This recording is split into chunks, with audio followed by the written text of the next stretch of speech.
este detalle. Muy bien. Sí están viendo en pantalla la presentación, ¿verdad? Sí, profe. Gracias. Muy bien. A ver, vamos a ver aquí. Perfecto.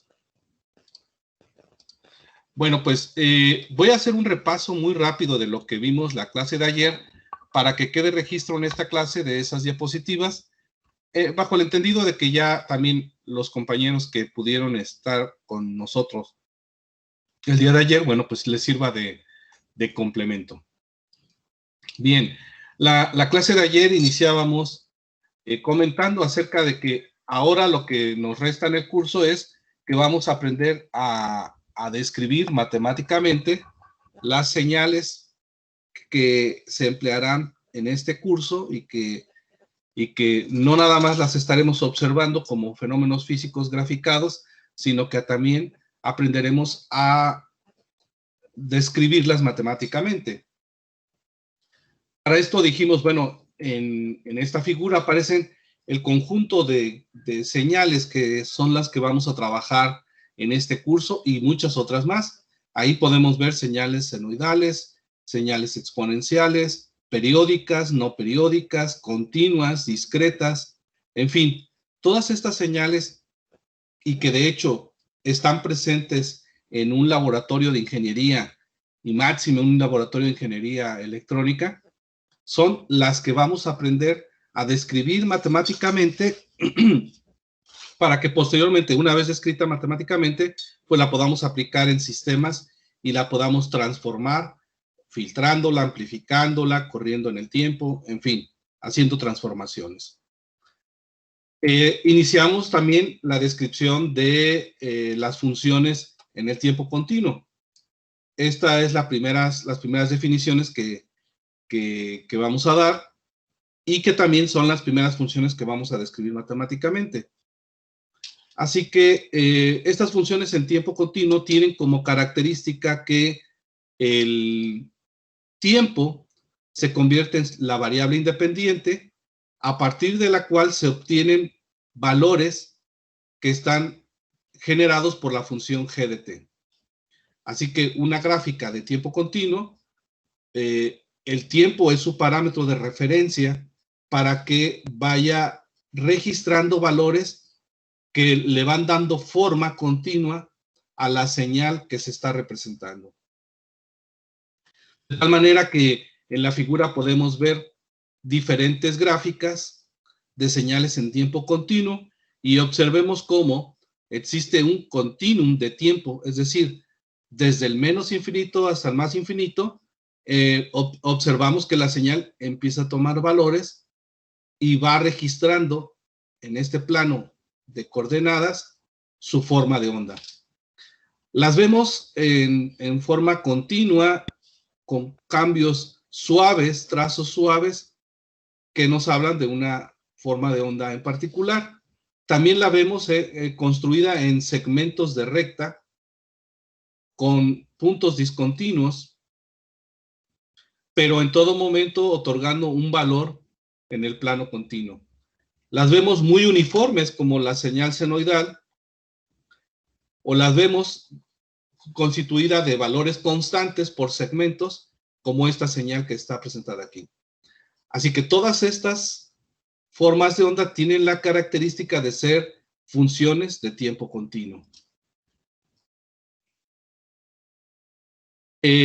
Para poder llegar a la definición de señales en tiempo discreto, tenemos que hablar de un fenómeno que sucede muy a menudo en la ingeniería electrónica, que es la conversión análogo-digital, es decir, la transformación de una señal en tiempo continuo en una señal en tiempo discreto. Casi la gran mayoría de señales que vamos a ver en el curso en tiempo discreto han tenido su origen en una señal de tiempo continuo que fue muestreada. Y explicábamos ayer cómo era el funcionamiento del muestreador, que era que la señal x de t en tiempo continuo aparecía en esta parte del interruptor, de un interruptor que está aquí, el cual originalmente está abierto, y que a ciertos intervalos de tiempo el interruptor se cierra, con lo cual la señal x de t aparece reflejada ahora en una señal x de n. Si el interruptor se está abriendo y cerrando de manera periódica, bueno, empezaremos a ver en la señal x de n solo pequeñas muestras de la señal x de t. Si el tiempo que permanece el contacto del interruptor cerrado con respecto a x de n es muy pequeño, lo que va a suceder entonces es que la señal x corchete de n van a aparecer solo pequeñas muestras representativas de lo que era o de lo que fue la señal x de t, la cual sí tenía un comportamiento en el tiempo continuo. Así que esta acción de tomar pequeñas señales o muestras de señal de una señal origen de tiempo continuo es a lo que se le llama muestreo. Debemos identificar que en una señal en tiempo continuo, la representación la vamos a hacer de la siguiente manera. Vamos a usar una letra del alfabeto en minúsculo, es X, por ejemplo, X, Y, Z, cualquier valor. Por lo regular se usan las últimas letras del alfabeto, y entre paréntesis va la variable independiente, que en este caso es el tiempo. Para las señales en tiempo discreto, la forma de hacer la notación matemática va a ser la misma usando letras del alfabeto, consonantes en minúscula, y entre corchetes una n, con lo cual nos indica ahora que la n es la variable independiente para esta señal. Mientras que aquí son tiempos medidos en segundos, aquí son n, valores de n, dados en muestras. Muestras que suceden cada intervalo de tiempo definido por una notación que vamos a especificar aquí, que es t mayúscula subíndice s. Este es el tiempo que tarda en generarse una muestra con respecto de la otra. A este intervalo se le conoce como intervalo de muestreo. Y así es como lo vamos a ir encontrando. El intervalo de muestreo, les decía yo, es el tiempo que sucede entre una muestra y otra. Y cada vez que haya una muestra nueva, vuelve a suceder el mismo intervalo de muestreo. De tal forma que si yo me quisiera referir al tiempo en el que sucede la muestra 3, por ejemplo, la notación que debo de usar es n t mayúscula subíndice s, donde n fuera el 3 y el t de s es el tiempo que tarda una sola muestra, que al multiplicarse por 3 diríamos que la tercera muestra sucede hasta ese intervalo de tiempo. Así es como se hace esta notación NTDS. En la representación de funciones, muchas veces, y no tan solo en señales de tiempo discreto, sino también en tiempo continuo, las representaciones de funciones periódicas, por ejemplo, usan el periodo como una representación o usan la velocidad cíclica que está dada en frecuencia en hertz, o usan la velocidad angular que está dada en radianes. Cualquiera de estas representaciones es válida para poder obtener la gráfica de una función, o más bien la ecuación de una función, y poder, en el caso del tiempo discreto, establecer los tiempos de muestreo. Muy bien. Y bueno, entonces ya lo habíamos dicho, el tiempo discreto va a ser una notación de una letra minúscula, consonante, y entre corchetes la n, y el tiempo continuo, la letra minúscula, y entre paréntesis la t. Muy bien. Hay ocasiones en que al estar haciendo el muestreo de una señal continua, nos topamos con espacios discontinuos. En esas discontinuidades, es posible quedarnos con la señal muestreada a través de este algoritmo matemático, el cual nos dice que hagamos una aproximación de la muestra que se obtuvo un instante antes de que surgiera ese un instante antes o un instante después de que surgiera esa discontinuidad. De tal manera que si al estar muestreando, toca muestrear donde hay una discontinuidad y el valor no es posible obtenerlo porque no está completamente definido, bueno, a través de este algoritmo haremos una aproximación del valor que se obtuvo.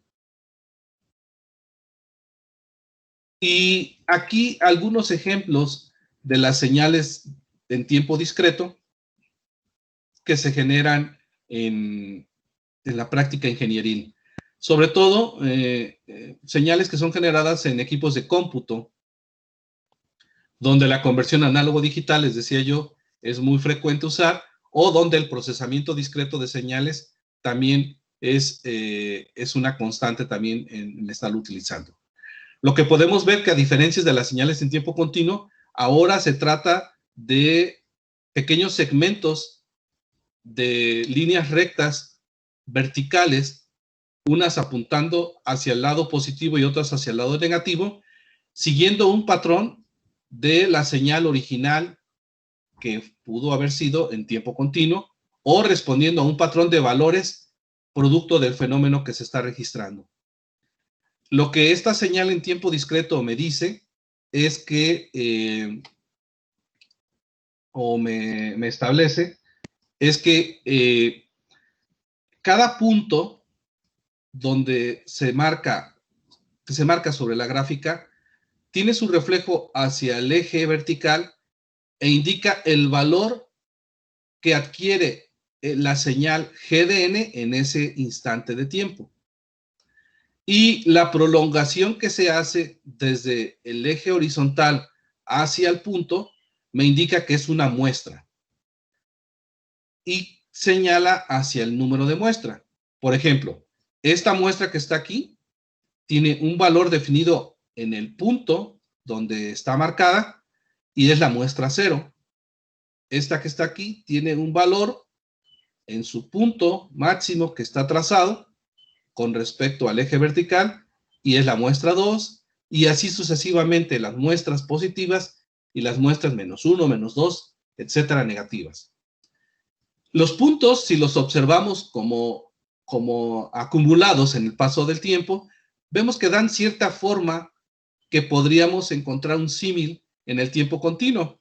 Aquí vemos un conjunto de valores que incluso podrían ser hasta aleatorios, ya que no representan alguna forma de onda conocida o que pudiéramos representar con una ecuación, una función muy rápida de ubicar. Acá ya se presentan patrones de valores ya más ordenados, valores que permanecen constantes durante ciertos intervalos de muestra o que cambian de un momento a otro, manteniendo un conjunto constante de tendencia de valores que se van sucediendo. Acá lo que vemos es pareciera una señal senoidal y aquí una señal exponencial. Bueno, todos estos son ejemplos de señales en tiempo discreto, donde ahora el parámetro del eje horizontal es n, que nos representa muestras. Las representaciones matemáticas, que es ahora a lo que queremos llegar, se establecen a través de funciones matemáticas. Y para representar exponenciales complejas y funciones senoidales, pues acudimos a lo que ya conocemos del estudio de las matemáticas. Y, por ejemplo, tenemos esta función g de t, la cual me representa a una función senoidal, que está definida a través de la función coseno multiplicada por un coeficiente que le da a, que puede ser cualquier altura, es decir, le da la capacidad de poder tener alturas máximas, mínimas, positivas, negativas. Entre paréntesis que están los datos de la frecuencia de oscilación y ángulo de fase. Con estos valores podemos hacer que esta función pueda tomar cualquier frecuencia y con el valor de teta que la señal pueda correrse en el tiempo. Es decir, si la desfasamos 90 grados, la función coseno se convierte en una función seno o se convierte en una función coseno desfasada el ángulo que está indicado por teta. De esta forma y a través de esta función matemática podríamos representar cualquier función senoidal, cualquiera. Al revés, si tuviéramos la gráfica de una función senoidal y conociéramos la amplitud, el periodo y la fase, podríamos representar matemáticamente cualquier función senoidal. En esta representación matemática de funciones senoidales, podemos ver que las podemos representar con base en el periodo o con base en la frecuencia f de 0 o con base en la frecuencia cíclica y la frecuencia angular, que es omega de 0. Cualquiera de estas tres representaciones me sirven para representar cualquier función senoidal. En lo que respecta a la notación de funciones exponenciales, esta sería la notación que me permita representar cualquier función exponencial.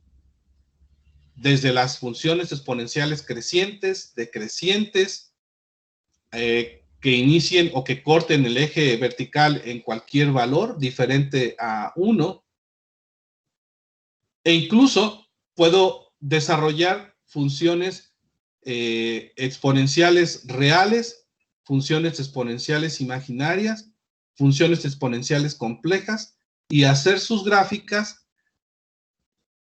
y obtener, al revés de la gráfica, llegar a la obtención de la función matemática. Así que también, de esta manera, podemos representar cualquier función exponencial.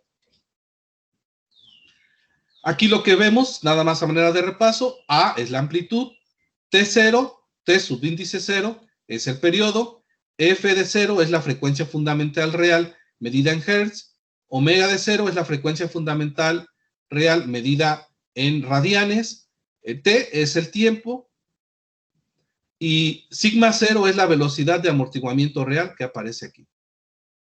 Así que con esto ya quedaría perfectamente identificado la representación y notación matemática de este tipo de funciones.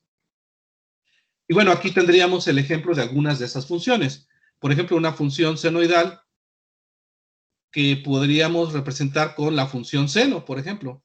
Aunque dije que con coseno se representa cualquier función, bueno, esta de manera particular puedo acudir a la notación de representación seno, ya que es un seno invertido y es muy fácil de representarlo. No necesito un coseno desfasado 90 grados y luego invertirlo.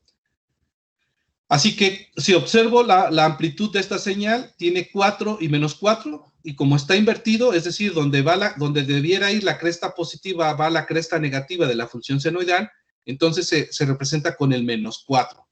Su coeficiente es menos 4, es una función senoidal, y como conozco el periodo, que son 10 milisegundos, si lo paso al plano de representación con base en la frecuencia angular omega 0, me queda de esta manera: 200 pi por t. De la misma forma, observo la señal que está aquí graficada, veo que es una función coseno, y lo que obtengo a continuación es que observo que tiene una magnitud de 10 y menos 10, no está invertida, por lo tanto es 10 coseno, y me dan el tiempo, el periodo en el que sucede un ciclo completo, que son 2 microsegundos, y con esta notación puedo completar su frecuencia angular aquí. De esta manera he obtenido esta función exponencial. Lo mismo para la función exponencial que está aquí abajo. Veo que la forma de onda es una función exponencial, corta en el valor 2, por lo tanto su coeficiente es 2, y a partir de este valor hago la asíntota, es decir, trazo la recta pendiente que toca este punto, y en el momento donde corta al eje del tiempo, observo el valor que me arroja, y en este caso es 0.1 segundo. Con esto digo que esa es el tiempo a partir del cual se calcula la pendiente con la cual cae esta recta. Y de aquí que el inverso de 0.1, que es 10, aparezca aquí. El menos aparece porque es una forma de onda decreciente. Si fuera una función creciente, sería positivo. Y bueno, con estos datos, si ustedes observan, he podido construir la ecuación matemática de esta señal. Y aquí lo que yo observo es que se trata de una función senoidal que se va haciendo pequeña cada vez que pasa el tiempo. Y lo hace Si ustedes observan, siguiendo el punto rojo, aquí hay lo va haciendo a un ritmo exponencial. Por ello es que decimos que se trata de una señal senoidal amortiguada exponencialmente. Y a partir de los datos de la señal, en cuanto a la información de los datos periódicos, el valor 5 lo tiene de cuál sería el máximo que llegaría sin que tuviera la amortiguación, que sería este valor de 5. Y bueno, lo demás nos dice que el periodo de la función, el decaimiento exponencial, bueno, pues podríamos construir esta ecuación matemática que nos dice cómo se comporta esta señal. Así que entonces, este tipo de funciones son de las más sencillas y de las más simples de poder representar de manera matemática.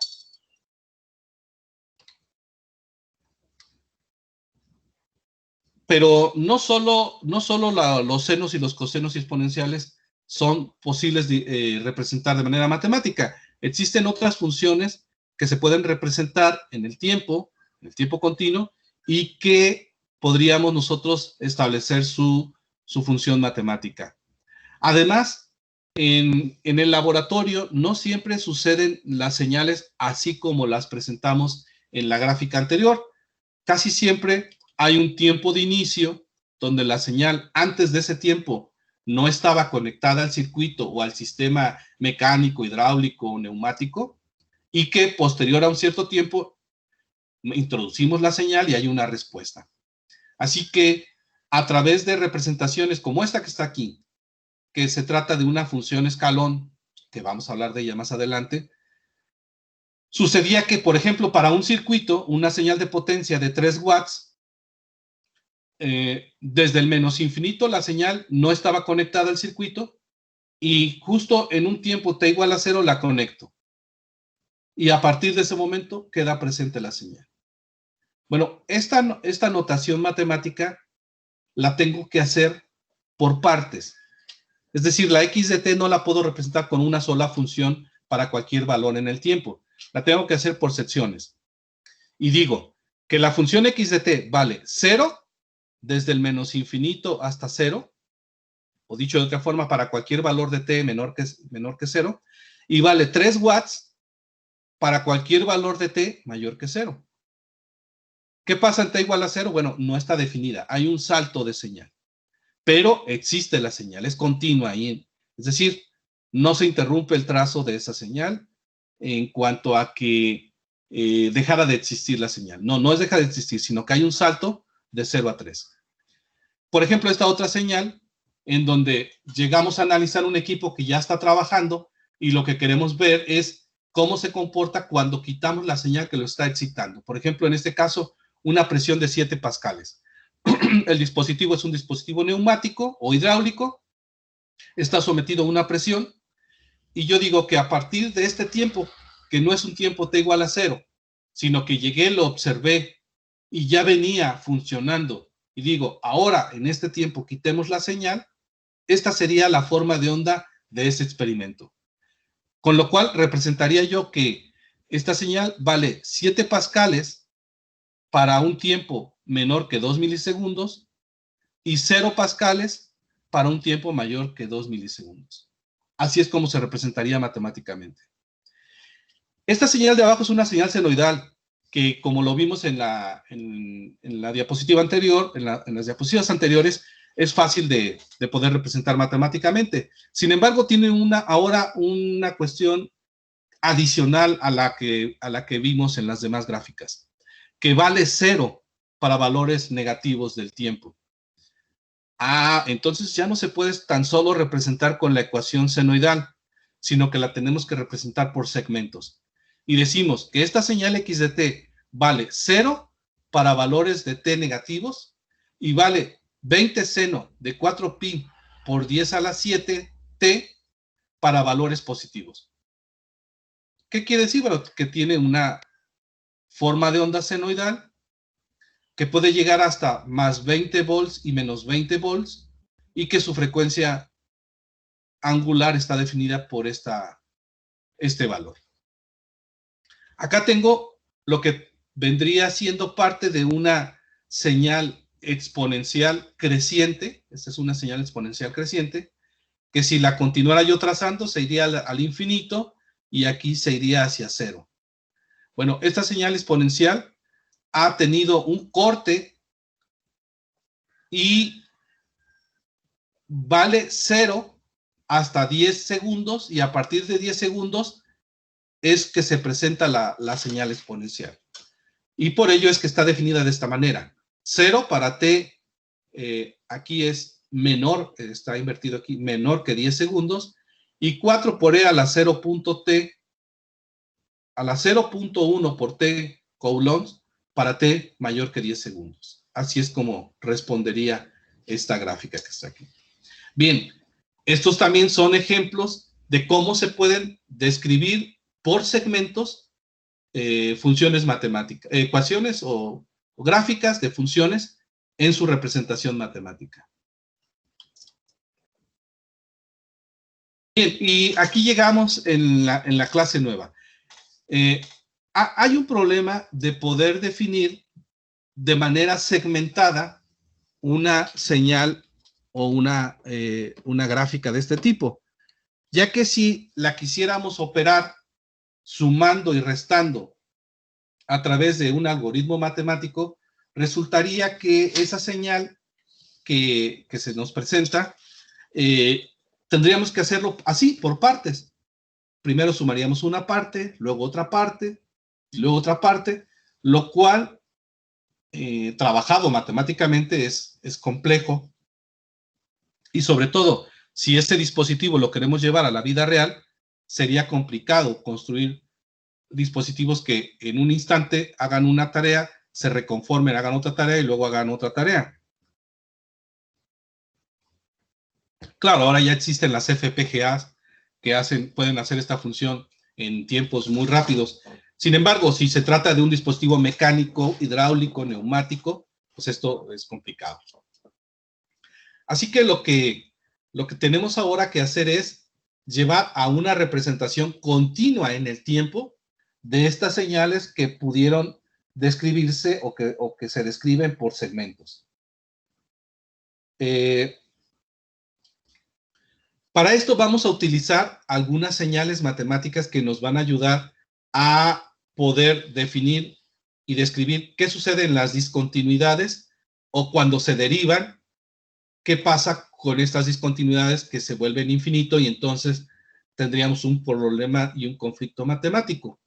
Vamos a acudir entonces a cierto conjunto de funciones que se conocen como funciones singulares, a través de las cuales podemos apoyarnos para definir cierto tipo de señales que no son continuas en el tiempo y que usando estas funciones las podríamos definir en una sola ecuación.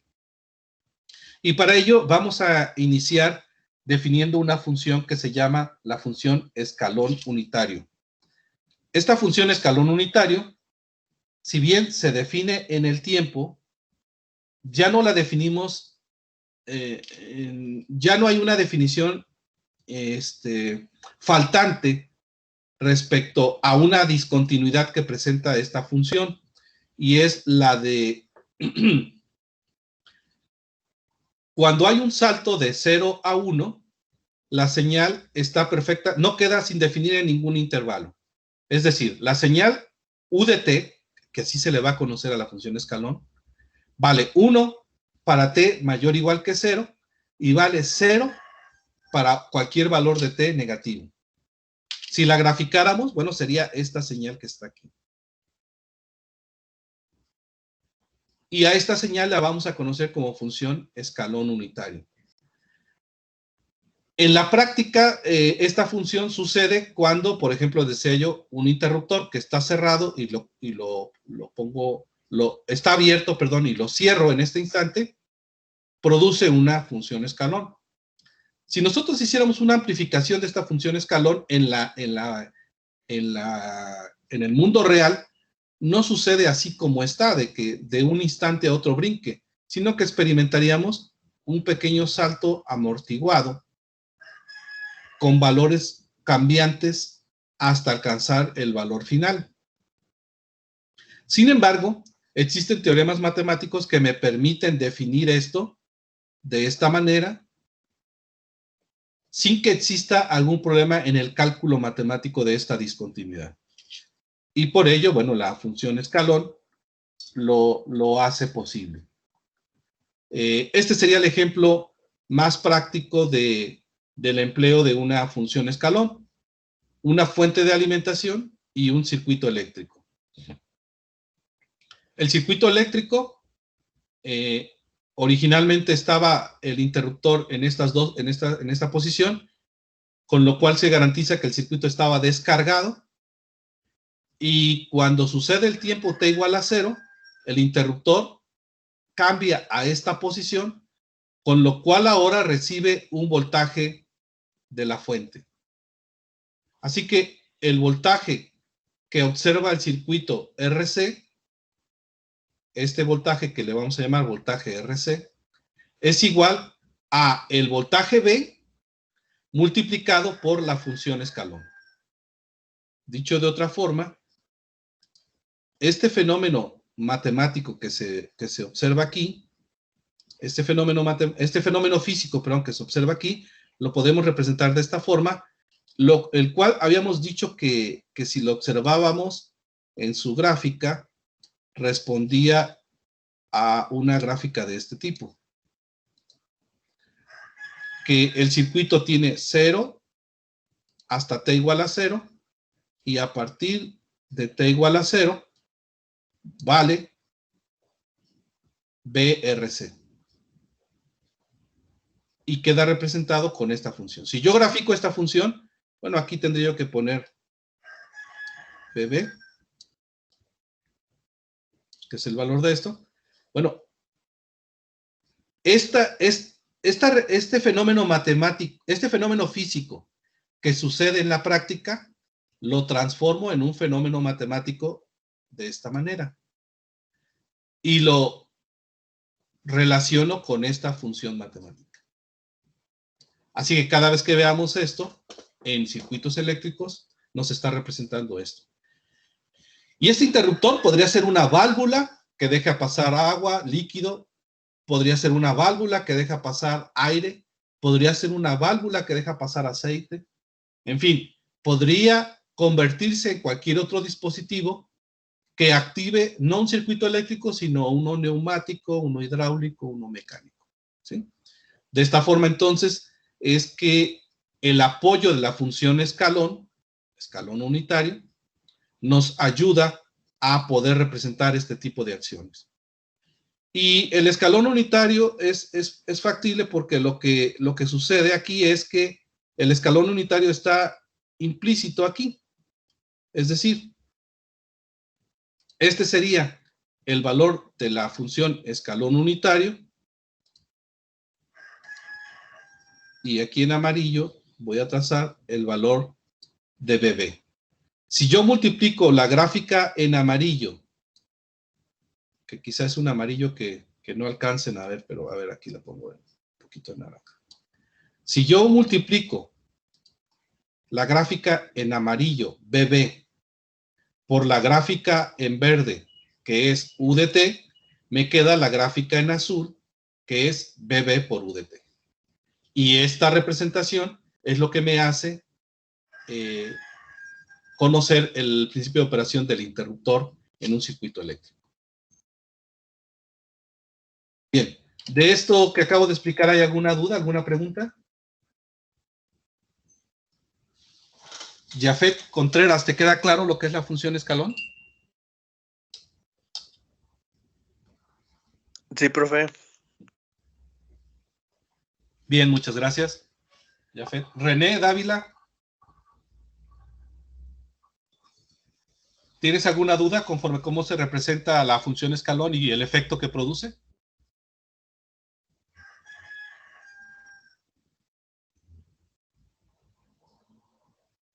Despierta, René. Tu pueblo te habla. Bueno, René, si nos escuchas, pero no puedes hablar, por ahí mándame un mensajito en el chat de la sesión para poder identificarte que estás aquí con nosotros. Profe, me preguntó a mí. Sí. Bueno, Perdón, René Dávila, ¿verdad? sí. Sí, te preguntaba si tenías alguna duda respecto a esta representación de... cortado, me acabo de salir y entrar. Perdón. No te preocupes. Es que no lo escucho bien, lo escucho cortado. Ok. ¿Todos me escuchan cortado o es solo su compañero? Perdón, profe. No te preocupes, ¿eh? Yo lo escucho bien. Sí. Ok. Quizá, René, bien, tu red ahorita esté teniendo algún problema, pero no te preocupes. Estoy grabando la sesión para que puedas... Es mi internet. Perdón, profe, acabo de entrar de nuevo. Sí, René, no te preocupes. Estoy grabando la sesión por si tuvieras algún problema, después lo puedas ver. Víctor Manuel, te escuchamos. A ver, coméntanos.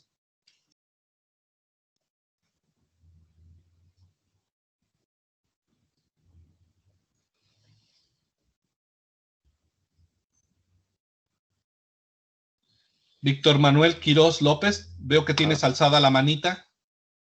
Maestro, ¿Sí? Es que un compañero no puede entrar ahorita a la sesión. Es que dice que no le sirve el módem, que no le está funcionando bien, entonces que no le da internet ahorita. Ok. Es Daniel Pérez Martínez. Ok. Dile, por favor, que me mande un mensajito para que yo pueda considerarlo en el pase de lista. Ok, maestro. Sí, yo ahorita le comento. Sí, gracias. También, Cristian Hernández, tenías por ahí la manita. Buenos días, profe, ¿me escucha? Sí. Yo tenía una duda, en la parte del circuito, ¿cuál sería la parte de UDT? Ok, UDT es la acción de pasar el interruptor de esta posición a esta. Esta acción física que la hace o un sistema mecánico o un humano cuando la activa es lo que sería UDT. Y el efecto de pasar el voltaje BB a este circuito en un instante de tiempo T igual a 0 es la suma, o más bien el producto de estas dos funciones. ¿Ok? Gracias, profe. Muy bien. Bueno, pues vamos a continuar y si van saliendo ahí algunas otras dudas. Sí, Francisco. ¿Sí escucho, profe? Sí, claro. Ya nada más era lo de que se suma lo de por ejemplo, en la gráfica, Sí. En la línea amarilla se suma con lo verde, ¿verdad? O con lo azul, ya me confundí. Se multiplica. Ok. Sí, mira, si quieres lo vuelvo a explicar.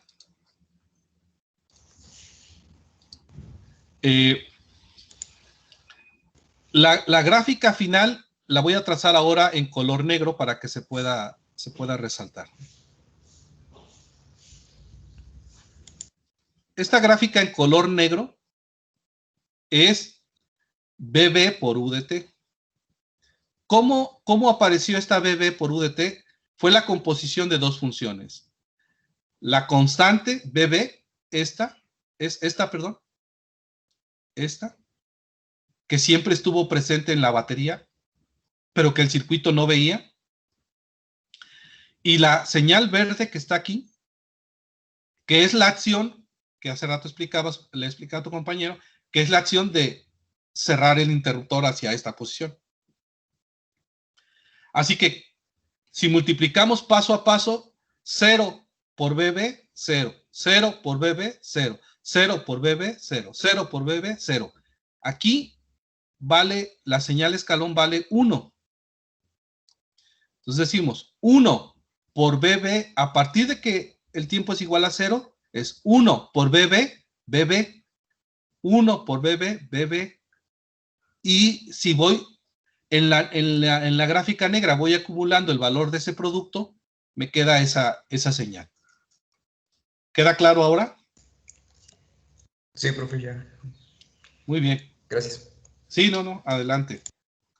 Perfecto. Bueno, pues entonces avanzamos. Y ahora vamos a definir otra señal que es la función rampa unitaria. Esta función rampa unitaria la vemos aquí trazada. Este es el resultado del empleo de la rampa unitaria. Pero esta función rampa unitaria tiene la siguiente característica. La voy a marcar aquí, ya que en la gráfica no aparece. A ver, permítanme. No me gustó cómo quedó.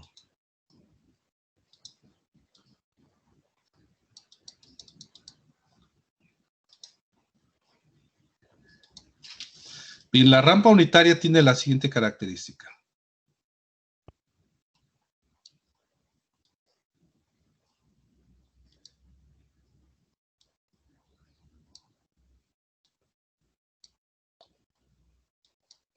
Aquí está un valor de 1, 2,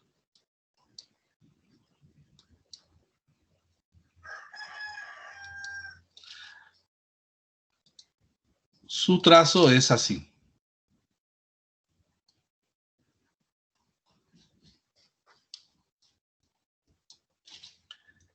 La rampa unitaria vale 0 para valores del tiempo menor que 0 y vale t, en este caso, x de t,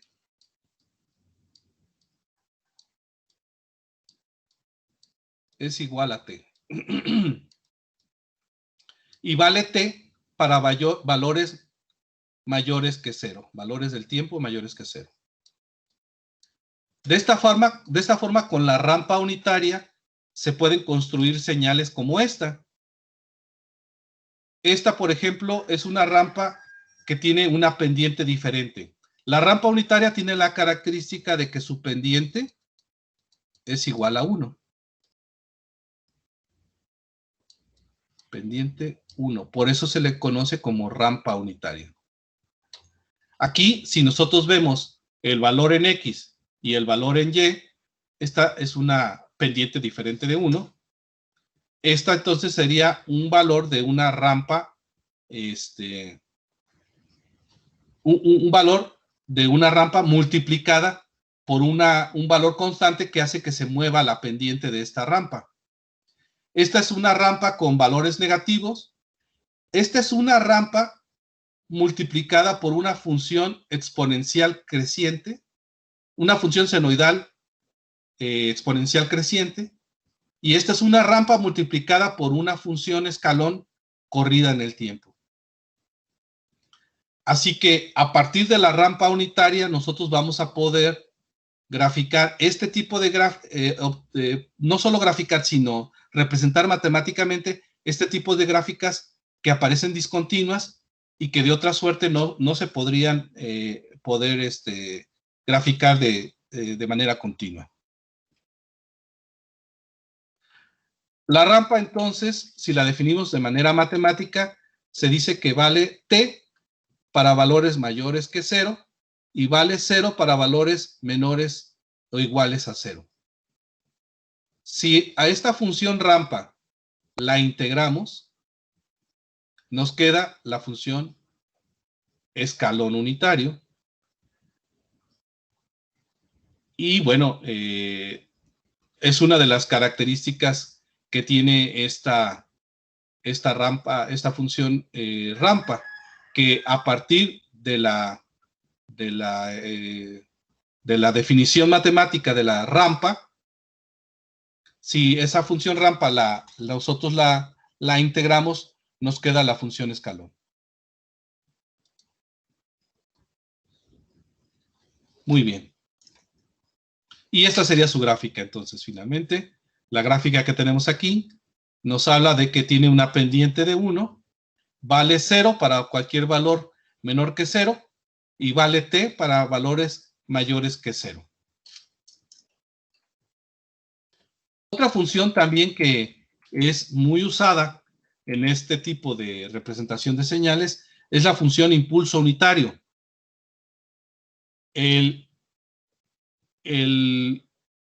La función impulso unitario nos establece que podamos tener una señal que vale 0 fuera de un intervalo de tiempo y dentro de ese intervalo tenga un valor constante. La característica que tiene este impulso unitario es que en su interior el área siempre vale 1.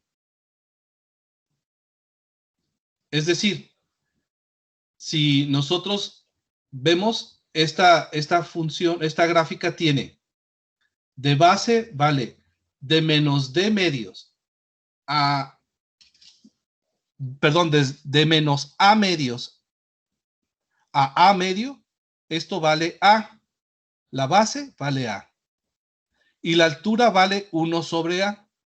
Si calculamos el área de base por altura, 1 sobre a por a nos da 1.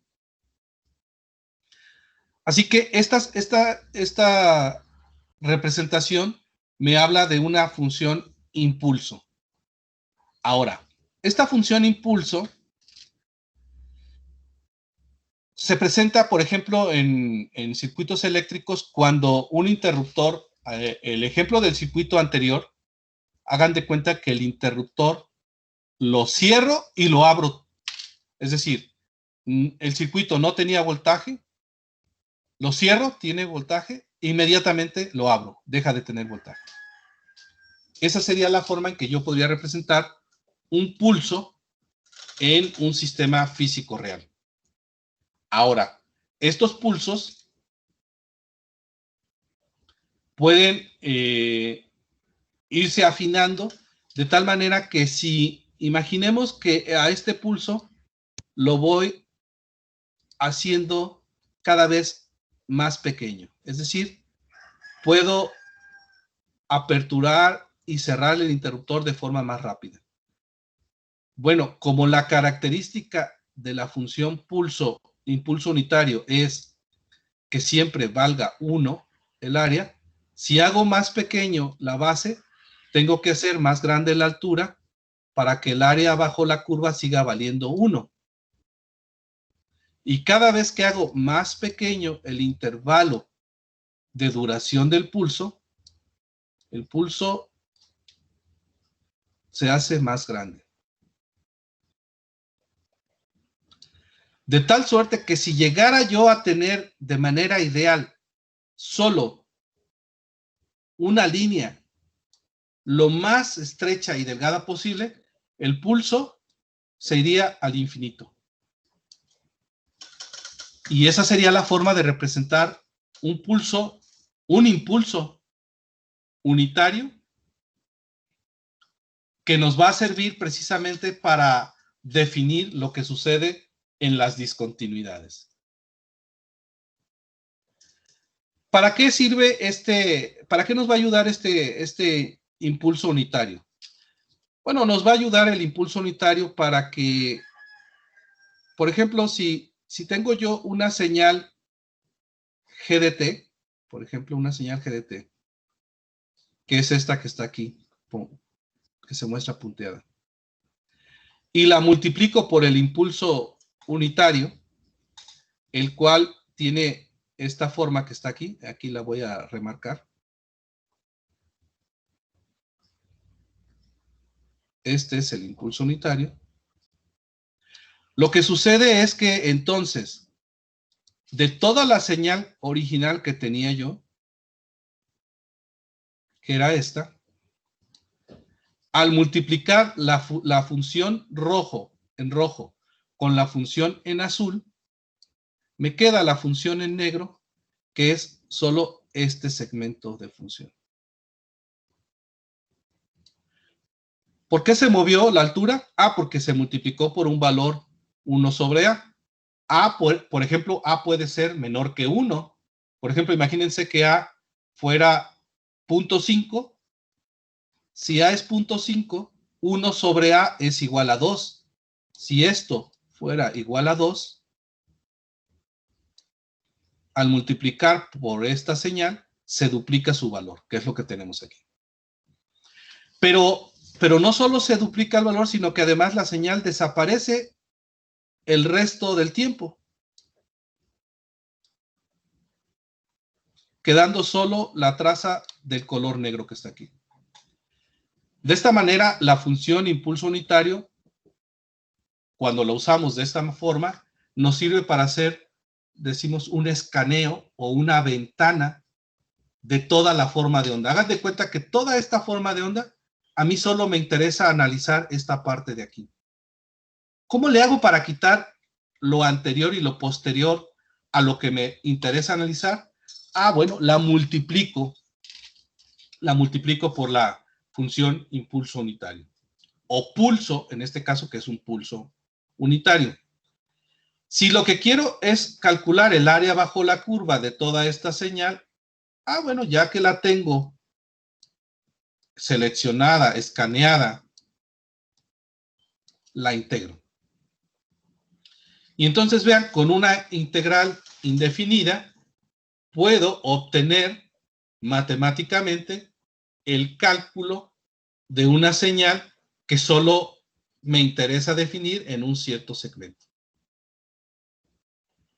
Y con ello, bueno, pues soluciono el problema de tener que hacerlo por segmentos y lo hago en una sola notación matemática. Este es el apoyo de la función impulso. Claro está, y aquí está la continuación del ejercicio anterior. Si yo sustituyo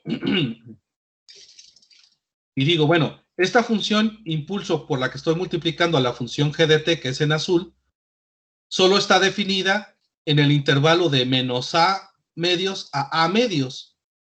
Fuera de ese intervalo vale 0. Por lo tanto, integrar de menos infinito a infinito, pues no tiene sentido. Porque el resto vale 0. Voy a restringirlo a menos 1 sobre a, menos a sobre 2 a a sobre 2. Ahora, ¿cuánto vale en ese intervalo la función delta de a? La función delta de a vale 1 sobre a. 1 sobre a es constante, por lo tanto sale de la integral y solo me queda g de t. Por eso es que el área bajo la curva se calcula ahora de esa manera. 1 sobre a, la integral de menos a sobre 2 hasta a sobre 2 de la función g de t. Y bueno, con ello puedo entonces, fíjense, la herramienta matemática que estoy usando aquí es que una señal que estaba trazada en azul y que originalmente tenía un espectro muy amplio, a mí solo me interesaba analizarla en cierta ventana, en cierto segmento. Usando la función impulso unitario presentada de esta manera, pude acotar el espacio en el que me interesaba conocer lo que pasaba con la función e incluso pude aplicarle ahora un algoritmo matemático tal como la integración a dicha función y no tuve ningún problema para hacerlo. Ese es el valor del empleo de estas funciones singulares. Bien. Ahora lo que nos proponemos a hacer es que si nosotros, les decía yo, si a la función impulso unitario la vamos cerrando en el espacio entre menos 1 sobre a, perdón, entre menos a medios y a medios, menos a medios y más a medios. Si vamos cerrando ese espacio, vamos haciendo que el impulso cada vez se haga más alto, más alto, más alto, hasta que llegue al infinito. ¿Eso cómo lo representamos? Bueno, eso lo representamos a través de esta ecuación matemática, donde decimos que la función g de t, cuando el valor de a se va haciendo 0, es decir, se va haciendo pequeño el tiempo de muestreo o el tiempo de ventana, la integral va tendiendo a el valor de la función. A ver, lo voy a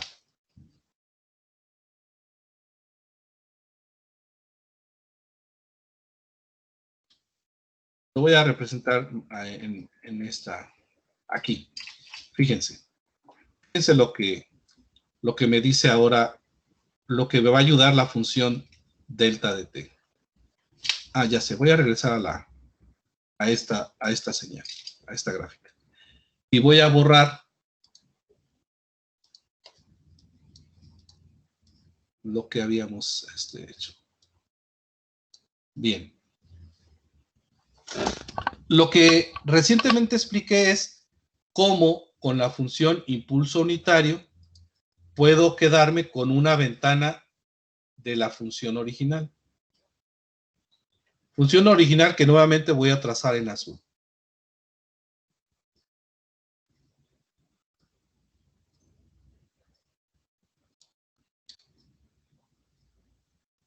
Ok, ahí está. Esa es la función original. Y en color negro habíamos dicho que solo era el segmento de la señal con la que me quedaba. Es decir, este es el segmento que me quedé con el espacio de ventana que se abrió. Pero imaginemos que quiero cerrar esa ventana y restringirla a un pequeño espacio.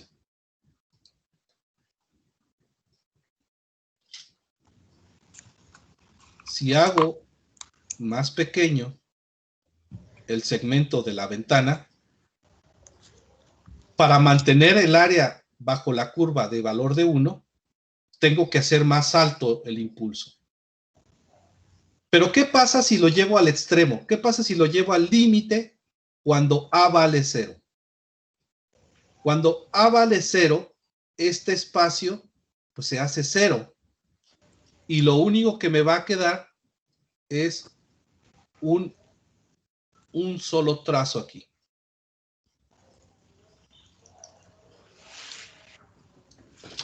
Este trazo tiende hasta el infinito. Se va hasta,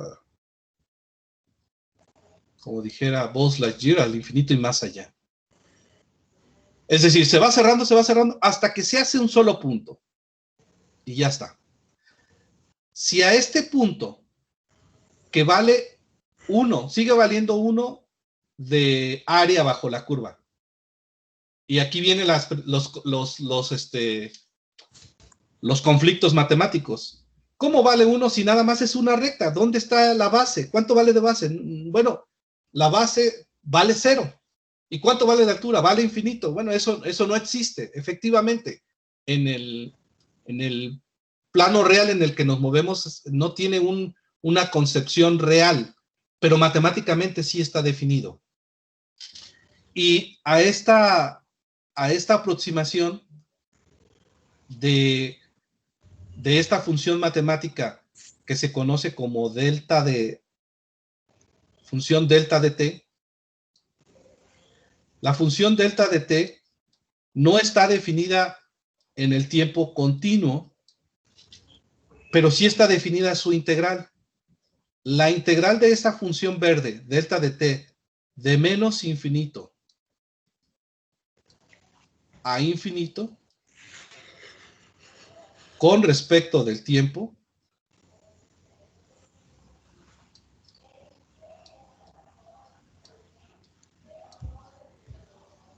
la integral de esta función, que sería la delta a del tiempo.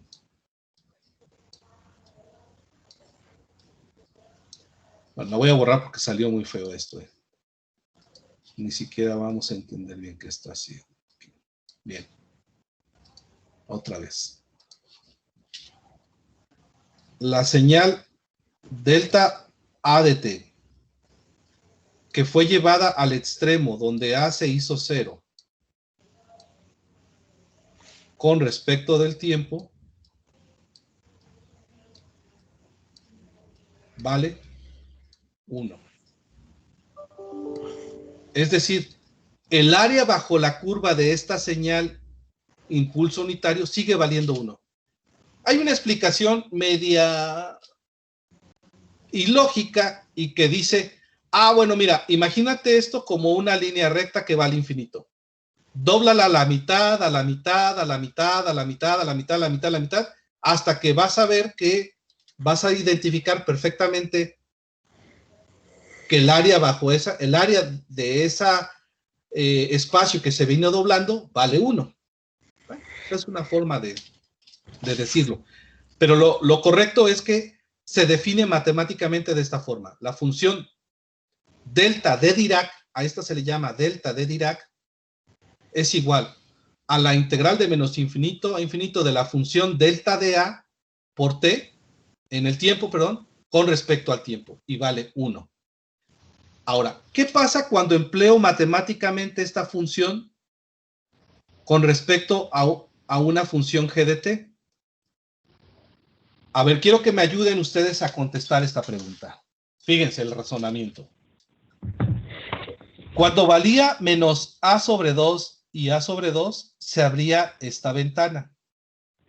Y entonces el producto de delta a de t por g de t era esta ventana en color negro.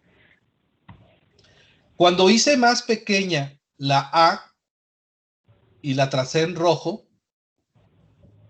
se abre esta ventana y de la función que tengo aquí, está en azul, solo me quedó este segmento que voy a marcar con otro color. Solo me quedó este segmento, pero me quedó por acá. ¿Qué pasa ahora? ¿Qué pasa si tengo esta señal, impulso, y la multiplico por la señal azul? Agustín Arriaga, ¿qué puedes deducir? De la señal azul ¿Sí? solamente se va a ver una parte de la cresta, ¿no? Porque cuando multiplicamos el pulso unitario con la señal azul, se le dio el voltaje del pulso unitario multiplicado, bueno, como que combinado con esa señal. Entonces, en la señal de la parte, bueno, la señal más grande, si la multiplicamos con eso, se va a ver solo una parte de la señal azul, ¿no? Exacto. Se vería la parte de la señal azul hasta por acá arriba, ¿no? Por acá se vería. ¿Sí? Pero fíjate que es correcto, ¿eh? Y gracias, ¿eh? Es exactamente lo que pasa. Es decir, de todo el conjunto de valores de la señal azul, solo me quedo con este punto de la señal azul.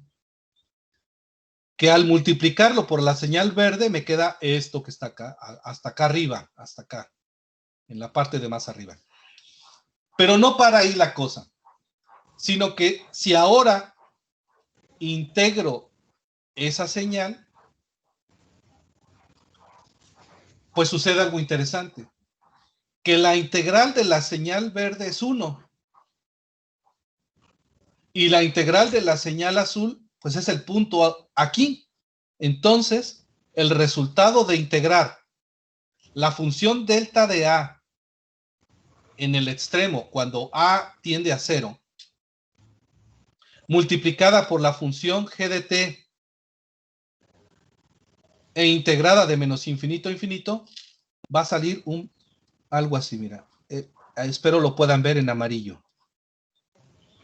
Una especie de vector o un segmento de recta que apunta y se detiene hasta la línea de color azul.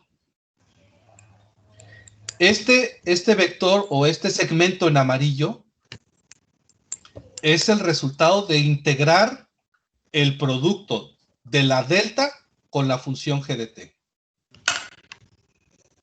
Entonces, con esta función puedo hacer muestreos de la señal en azul en el punto que yo quiera. Y solo quedarme con ese punto. Ya no tan solo hacer muestreos grandes como la señal en negro o como la señal acá en morado. La señal aquí en negro o la señal aquí en morado. sino que puedo hacer solo quedarme con el punto de la señal. Y puedo muestrear cualquier punto, cualquiera que yo quiera de esta señal azul, lo puedo muestrear a través de este algoritmo matemático. Así que, Jania Flores Mora, ¿me escuchas?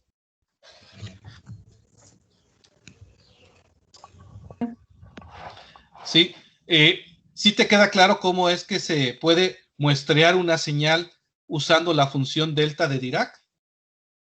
Sí, sí me queda claro. Perfecto. Y mira, lo que vamos a ver ahora entonces es la representación matemática de esto que acabamos de platicar.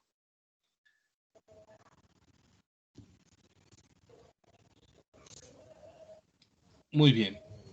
Eso lo vamos a ver aquí. Si la función... Bueno, me regreso... Aquí es a donde nos va a apoyar, ¿sí?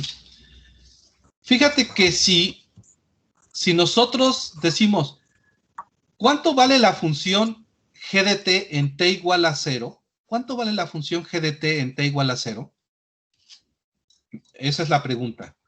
Y me regreso a la gráfica y borro otra vez para que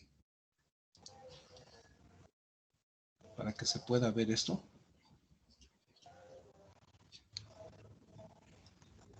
¿Cuánto vale la función g de t en t igual a 0?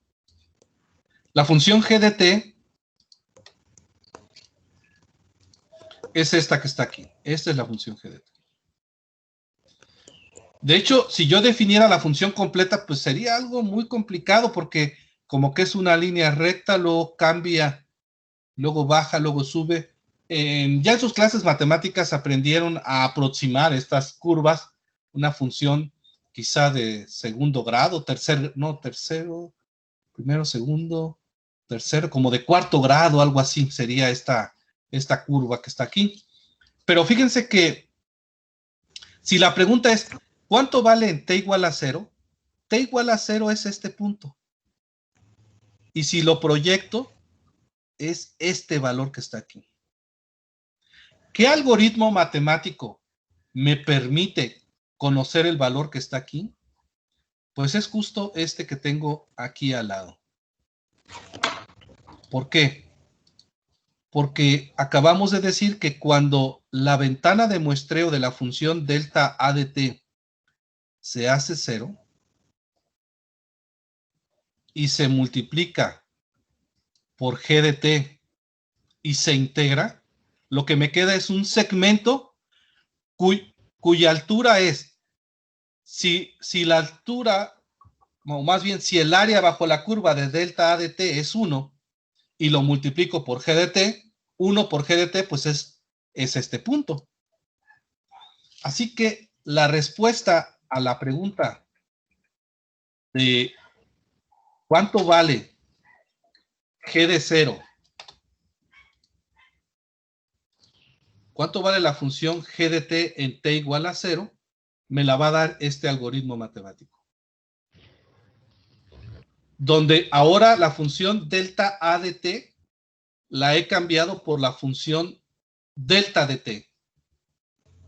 Y delta de t es el caso particular de la función impulso unitario cuando la ventana de muestreo se hace ínfima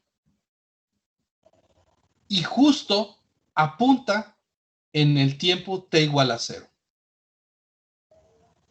Si yo resuelvo esta integral, tengo que regresar a la notación matemática donde partía yo de la función delta a de t, pero ahora digo que la función delta a de t tiende a 0. Y, bueno, si continúo con el razonamiento matemático, lo que me queda ahora es que la función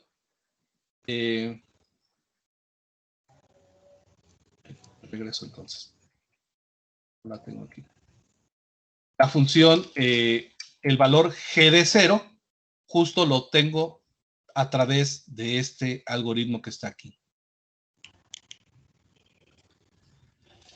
Si yo quisiera entonces obtener,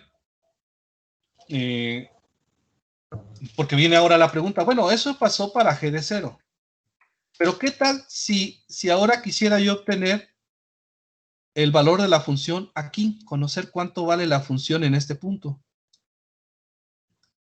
Bueno, lo único que tengo que hacer es que al impulso unitario le aplico un algoritmo de corrimiento en el tiempo, es decir, lo corro y multiplico por G de t.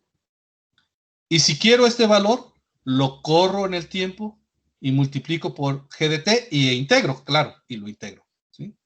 Y así es como, si yo lo aplicara en el infinito, o infinitas veces, con este algoritmo podría yo reconstruir esta señal. Este es un teorema que vamos a ver más adelante que se llama teorema de convolución. Y con el teorema de convolución vamos a aprender que funciones que son difíciles de operar matemáticamente en el tiempo se convierten en operaciones no complejas a través de la representación de este muestreo que se está mostrando. Muy bien. Bueno, entonces, les decía yo, el hecho de poderlo llevar de esta manera nos lleva a esta representación, que en el límite de la operación de la integral de la función g de t, pero cuando t es igual a 0, como la función g de t en t igual a 0 es un valor constante, o es un valor único, es decir, no va a cambiar, sale de la integral. Y al salir de la integral, entonces lo único que me queda es la integral de 1 con respecto del tiempo, en los límites de menos a medios a medios. Si yo desarrollo esta integral, el resultado que me queda es a. Y si a lo multiplico por 1 sobre a, que era un valor constante que había yo sacado de la representación de la función g de 0, y le aplico el límite, pues lo que me queda es que 1 sobre a por a, la a se hace 1, el límite simplemente es igual a 1, que multiplica g de 0, me queda g de 0. Dicho de otra forma, este algoritmo matemático lo que me garantiza es el valor de la función en g de 0. Bien.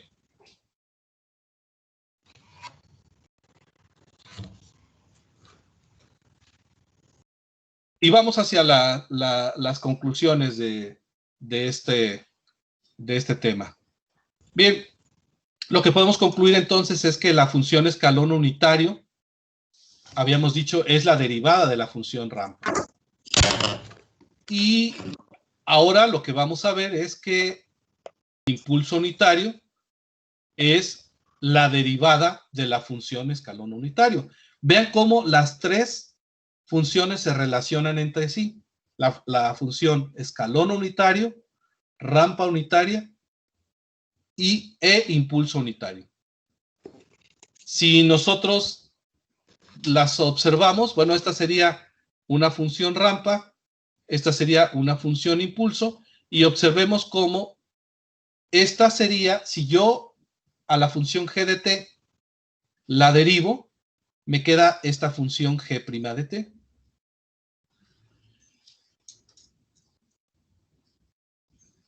Y decimos que la función, la derivada de g de t, existe para todo t dentro del intervalo de menos a medios a más a medios.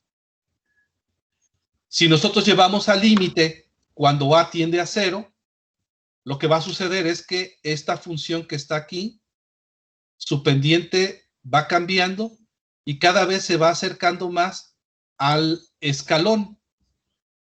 Esta función, si cierro el límite, lo que va a suceder con esta pendiente es que va a ir cambiando, se va a ir cerrando hasta que en el límite esto quede una línea vertical. Y si pasa lo mismo con la función impulso, se va cerrando y lo que queda es el impulso unitario. Así que el impulso unitario, que se puede representar a partir de esta función, y a partir de esta función queda la señal pulso unitario. De esta manera, lo que podemos decir es que la derivada del escalón unitario se convierte en el impulso unitario.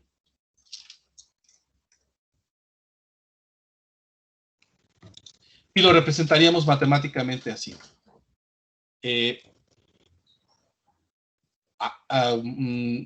Esto que lo diríamos ahora en sentido contrario, ¿verdad? Si la derivada del escalón unitario es la función impulso unitario, la integral de la función impulso unitario es la función escalón unitario. La relación que guardan estas tres funciones es lo que las hace tan importantes y que las vamos a tener presentes en la representación de funciones que vamos a tener en el futuro de estas señales. Muy bien. Entonces, pues ya que tenemos entonces la representación de un impulso unitario, vamos a ver que la función impulso unitario la podemos representar así tal cual sucediendo en el instante t igual a 0 y podemos decir que esta tiene una, estrictamente hablando, les decía yo, este sería hacia el infinito, pero si la representamos en su forma convencional, la convencional es representarla a través de un segmento con una punta de flecha, ya no un punto, sino una punta de flecha, cuya magnitud apunta y se detiene en el valor 1. Esta sería la forma de representar matemáticamente la función impulso unitario. Si esta función impulso unitario la multiplico, por ejemplo, por 9, bueno, entonces este segmento de recta con punta de flecha lo puedo elevar hasta el valor 9. Si lo multiplico por menos 2, este segmento de recta lo puedo apuntar hacia abajo hasta menos 2. Así que la función delta de Dirac la puedo emplear de diversas maneras, toda vez que ya la definí de manera matemática cómo es que opera. Además, la puedo correr en el tiempo. Por ejemplo, la puedo pasar al instante de tiempo 1 con un corrimiento en el tiempo diciendo que ahora no es delta de t, sino que es delta de t menos 1. Y también la puedo multiplicar por 9. O la puedo correr hacia la izquierda del eje vertical o del eje de la y, diciendo que es un corrimiento, por ejemplo, a t más 2 y multiplicarlo por un valor negativo. Es decir, puedo hacer un conjunto de operaciones con esta función impulso unitario que sobre la práctica ya las estaremos desarrollando. Bueno, pues aquí voy a dejar la clase por el día de hoy para retomar esto que expliqué de la practicidad de la función delta de Dirac en el muestreo que vamos a tener de señales y cómo lo vamos a usar de forma matemática más profunda. Bien, no sé si tengan alguna duda o pregunta.